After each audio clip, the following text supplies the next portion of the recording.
This video contains some disturbing content. Your discretion is advised. ఈ content లో మిమ్మల్ని కొంత కలవరపాటు గురి చేసే అంశాలు ఉన్నాయి. తగు జాగ్రత్తలు తీసుకోమని ఆర్టీవీ హెచ్చరిస్తుంది. కామారెడ్డి జిల్లా గణపూర్లో విషాదం నెలకొంది. పెళ్ళైనటువంటి నెల రోజులకే వరుడు మరణించాడు. అయితే నర్మాల వద్ద ఉన్నటువంటి మానేరులో దూకి వినయ్ అనేటువంటి ఒక వ్యక్తి బలమరణానికి పాల్పడ్డాడు. ఇంట్రెస్టింగ్గా వినయ్ అండ్ తన బ్రదర్ ఇద్దరు కవలలు, మరో ఇద్దరు కవలల్ని పెళ్లి చేసుకున్నారు. రీసెంట్గా ట్విన్స్ డే రోజునే వివాహం కూడా జరిగింది. అయితే హైదరాబాద్లో వినయ్ సాఫ్ట్వేర్ ఉద్యోగం చేస్తున్నాడంట. ఇటీవల ట్విన్స్ డే రోజున ఈ కవలలకి వివాహం జరిగింది. ఇద్దరు ఒక అమ్మాయిలు కవలలే, అటు అబ్బాయిలు కూడా కవలలే.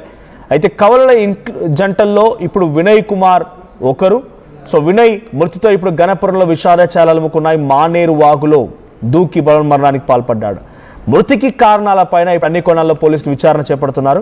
అయితే కాలువలో దూకి మరణించాల్సిన పరిస్థితి ఎందుకు వచ్చింది, మానేరులో దూకాల్సిన పరిస్థితి ఎందుకు వచ్చింది, కుటుంబ సమస్యలు ఉన్నాయా, ఆర్థిక సమస్యల, ఇంకేదైనా కారణంగా ఉందో తెలియాల్సి ఉంది. సో ప్రస్తుతానికి వినయ్ మరణంతో ఒక్కసారిగా ఆ గ్రామం మొత్తం కూడా విషాదచారాలు అలుముకున్నాయి.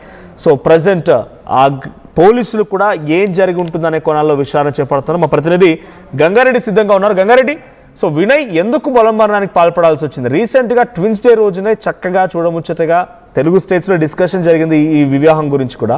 ఇద్దరు కవలల్ని పెళ్లి చేసుకున్నారు. సో అక్కడి నుంచి వినయ్ కుమార్ ఎందుకు అతి తక్కువ కాలంలోనే ఇప్పుడు నెల రోజులకే ఎందుకు మరణించాల్సి వచ్చింది? కారణం ఏంటి? ఏం చెప్తున్నారు కుటుంబీకులు?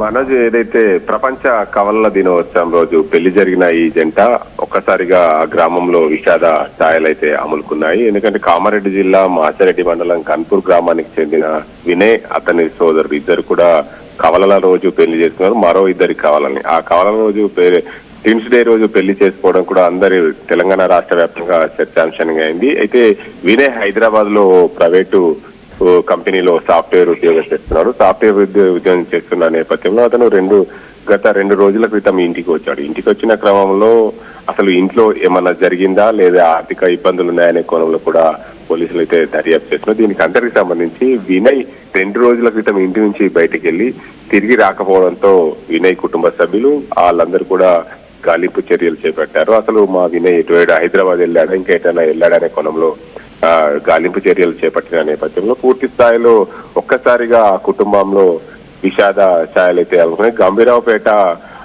మండలం నర్మెల గ్రామ శివార్లో ఉన్న మానేరు డ్యాం వద్ద అతను బలం మరణానికి పాల్పడ్డట్లు తెలిసింది. ఈ ఘటన పైన పోలీసులు పూర్తి స్థాయిలో ఎంక్వైరీ చేస్తున్నారు. గంభీరావుపేట పోలీసులు దానికి అందరికి సంబంధించి ఎంక్వైరీ చేస్తున్న పరిస్థితి. అసలు వినయ్ కుమార్ హైదరాబాద్ లో మంచి సాఫ్ట్వేర్ ఉద్యోగం చేస్తున్న క్రమంలో ఇద్దరు బ్రదర్స్ కవలలు కూడా పెళ్లి చేసుకోవడం పూర్తి స్థాయిలో అందరినీ కూడా ఆశ్చర్యపరిచింది. ఎందుకంటే ఒక ఇద్దరు కవలలు మరో ఇద్దరు కవలని చేసుకోవడం చాలా అందరినీ గమ్మత్తుగా ఉంచే పరిస్థితులు. ఒక్కసారిగా ఈ పెళ్లి జరిగిన కొద్ది రోజుల్లోనే ఈ ఘటన జరగడం పూర్తిగా అందరినీ ఇబ్బందులకు గురి చేసింది. ఆ గ్రామంలో కన్నీరు మున్నీరుగా విలిపిస్తున్న పరిస్థితి నెలకొంది. కానీ వినయ్ ఈ బలమరణానికి పాల్పడడానికి ప్రధాన కారణం ఏంటి?